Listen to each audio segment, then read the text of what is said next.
Hey guys, I'm Natalie Hodge. Welcome to SnapComms, where we bring you news in a snap. We continue the discussion on the re-establishment of the Civil Service Association.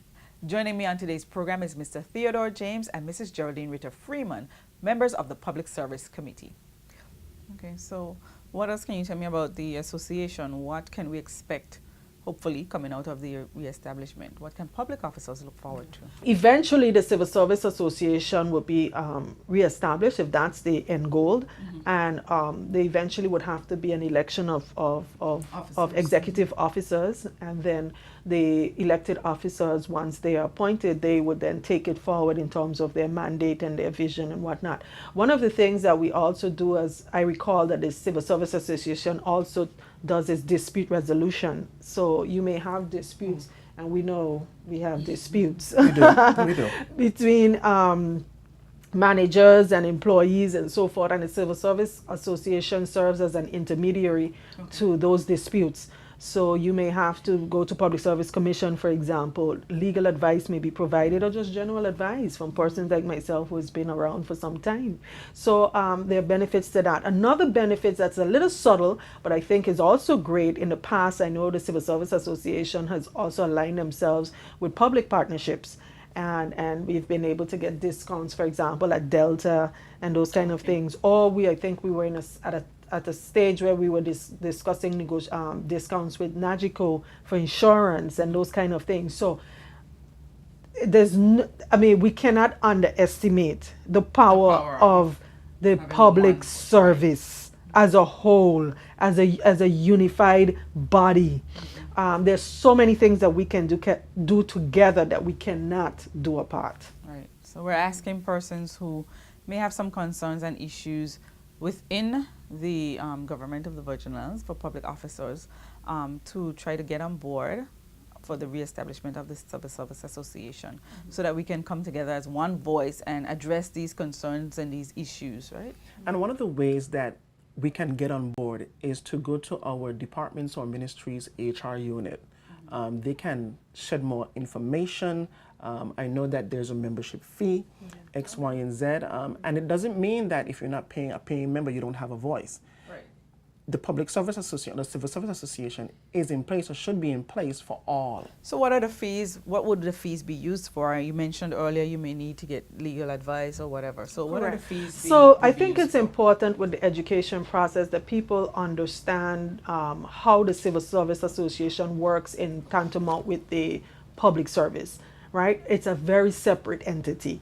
And it's separate because, again, you're representing the interests of public officers that may at times be contrary to your public service employment.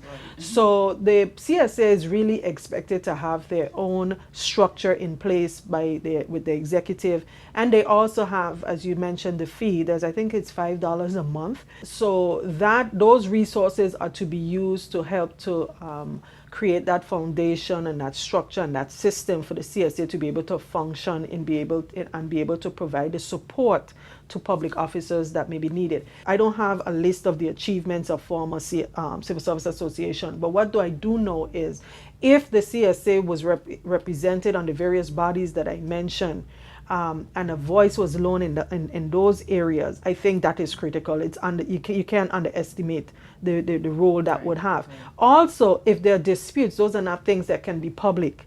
Those are things that may be done in private. So you may not know how the civil service may have been able to help somebody with a dispute that they may have had. So it's not always something that can be, public and, out there. But I am certain that if we are together and unified, that we will be able to have some sort of impact, whether we're helping an individual or whether we're speaking collectively to the needs and the interests of the public service across the board. Okay, and so the aim is then to use the Public Service Week of activities to educate public officers about the Civil Service Association and the reestablishment of it. As one thing, as one means of having that voice. But as we said, we're not close to other means of doing that. The Civil Service Association, we might decide that the Civil Service Association has served its time, and there's no time for something else. I don't know what it is. That's why Mr. James and myself are here to start that discussion, to have that discussion.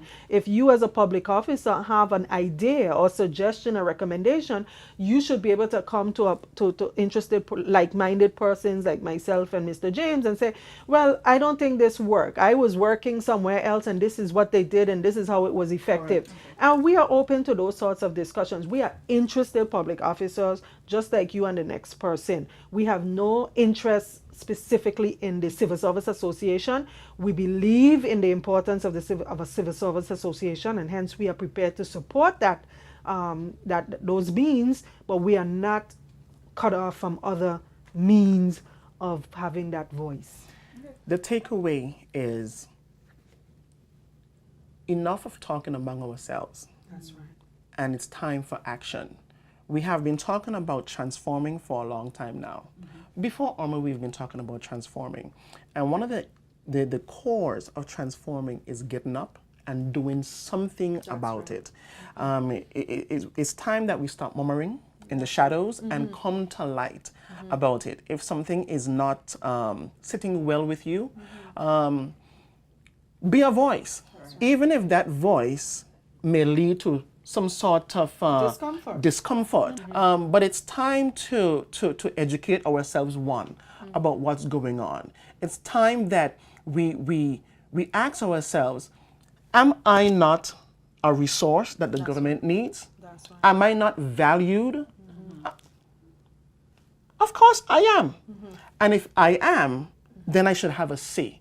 I should have a say around the table on my discomfort with working in an environment that is hot, that it is not conducive for me to perform. I should be okay in letting persons know, listen, what we are doing here is not right. I should be okay to say, listen, I might have, and this is the thing that we don't understand. When public officers are hired, they're not just hired because they can fulfill the role profile. People forget that when you hire someone, you hire them and their baggage. So we have to deal with baggages. So we might have to get HR much more involved. Certain things might not go well. Wrongful termination needs to be addressed. Whatever it is, advice, like we are saying, needs to be given, proper counseling, because we want to ensure that our public officers are doing what they need to do. So if there's something happening at home, we need to address that just as well. Because when we hire someone, we hire them and all the baggage they came with. And we must need to learn how to come around that and work with each other. So enough with the murmuring, I should say, and time for action. We are transforming. Transforming will take many different phases. And we need to be on the cutting edge of that discussion. We need to be on the cutting edge of that technology. Whatever it is, we need to have a voice. The time is now. And silence is no longer an option. It's no longer. We should have adopted that for the slogan of the company. But silence is no longer an option. These are very important issues. We know we're going to have a series of talks and discussions, and we want public officers to pay attention. We want public officers to participate. We know we find ourselves in a position now where we have people being very critical of everything, and that has its place. I too find myself murmuring and complaining, but there comes a point in time where you have to say, what about the man in the mirror? What is it that you're doing? Correct. What are you doing to help the situation? Okay. What are you doing to help the territory to move forward? Right.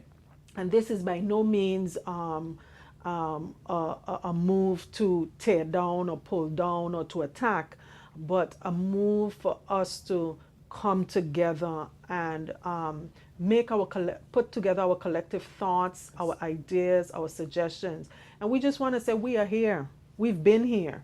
And we want to have a say in these very important discussions that we know that are taking place and that will continue to take place over the next few months into the year, and even as you go into a new election period and whatnot. Right. We want to have a say as to what the public service should look like in the next 10 years. Some concerns for senior public officers being a part of these types of movements.